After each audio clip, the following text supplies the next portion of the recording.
বিসমিল্লাহির রহমানির রহিম।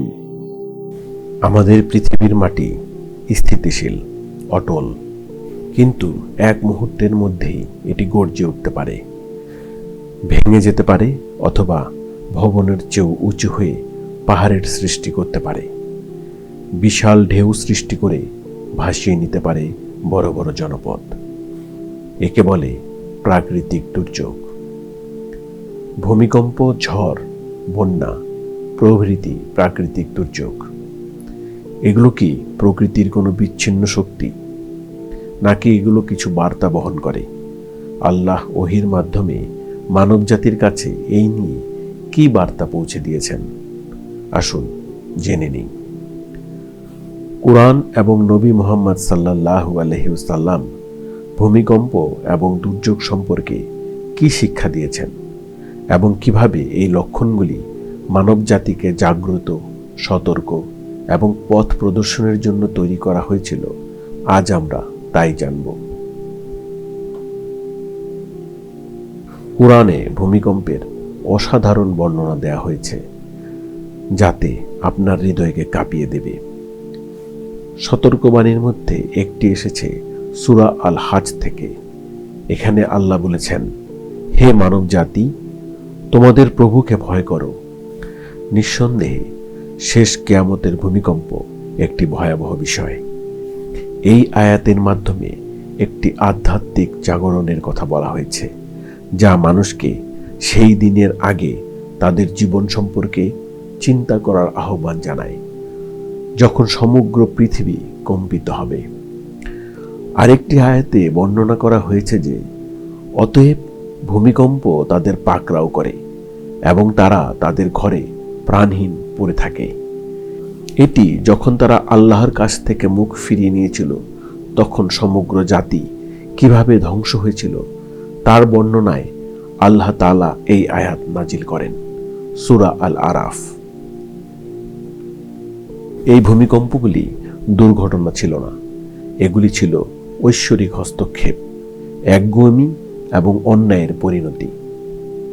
আল্লাহ ভবিষ্যতের এক ভূমিকম্পের কথাও বর্ণনা করেছেন, যা মানবজাতি কখনো দেখেনি।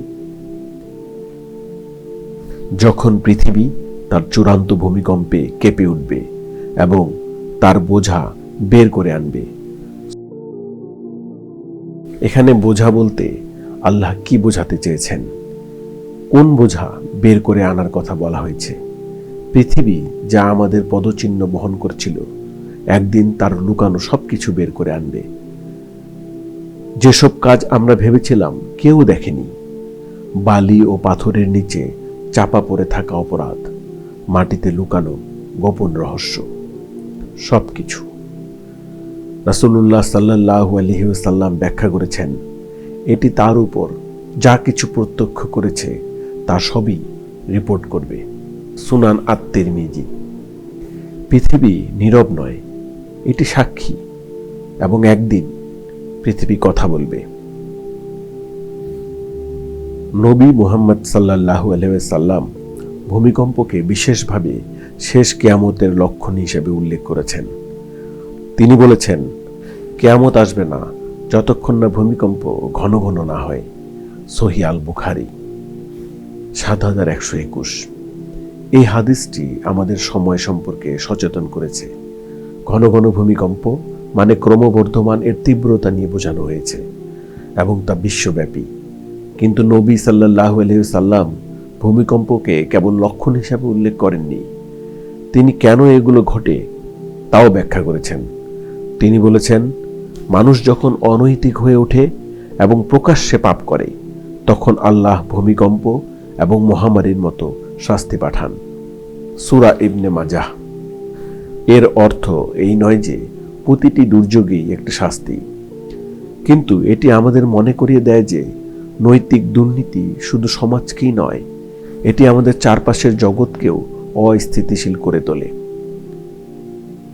ইসলাম যে কোনো দুর্যোগের মৃত্যুতে একটি ভারসাম্যপূর্ণ ধারণা প্রদান করে। দুর্যোগ শাস্তি হতে পারে, কিন্তু তা পরীক্ষা, পবিত্রতা এবং এমনকি শাহাদাতের সম্মান অর্জনের উপায়ও হতে পারে।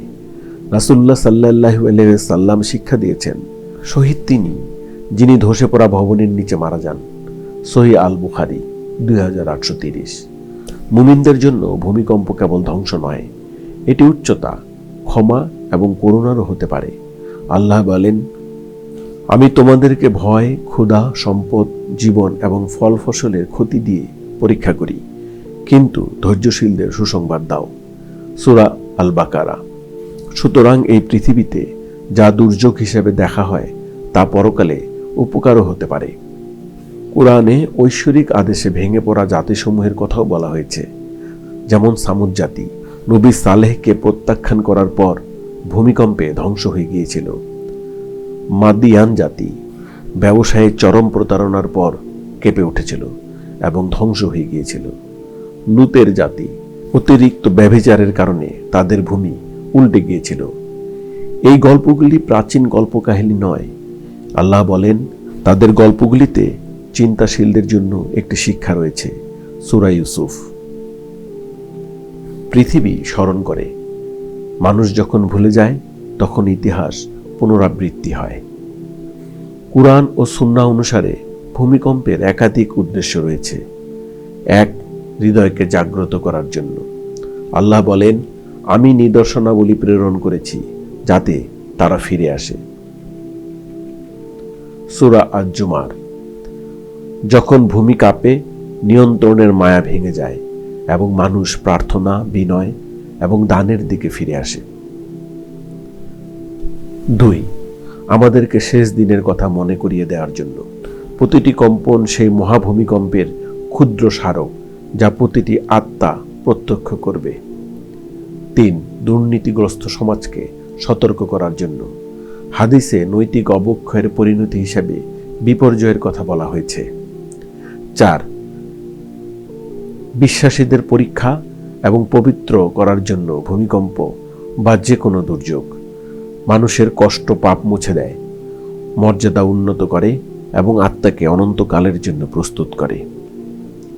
রাসূলুল্লাহ সাল্লাল্লাহু আলাইহি ওয়াসাল্লাম মুসলিমদের দুর্যোগের মুহূর্তে আধ্যাত্মিক ও ব্যবহারিকভাবে সাড়া দিতে শিখিয়েছেন। তিনি বলেছেন, বলুন লা ইলাহা ইল্লাল্লাহ। পৃথিবীকে কে নিয়ন্ত্রণ করে তার স্মারক। 2, দোয়া করুন এবং তওবা করুন। তিনি বলেছেন, যা অবতীর্ণ হয়েছে এবং যা এখনো অবতীর্ণ হয়নি তার জন্য দোয়া উপকারী। আল হাকিম।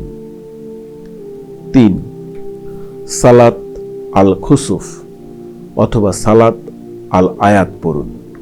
গ্রহণ এবং ভূমিকম্পের মতো বড় মহাজাগতিক ঘটনার সময় একটি বিশেষ প্রার্থনা। 4, দান বৃদ্ধি করুন। উদারতার মাধ্যমে দুর্যোগ দূর করা যায়। 5, ক্ষতিগ্রস্তদের সাহায্য করুন।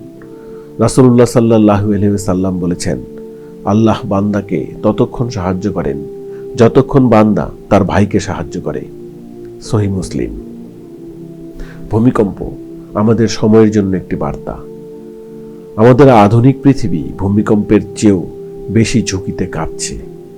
যুদ্ধ, অবিচার, নিপীড়ন, নৈতিক পতন এবং আধ্যাত্মিক শূন্যতায় এটি কাঁপছে।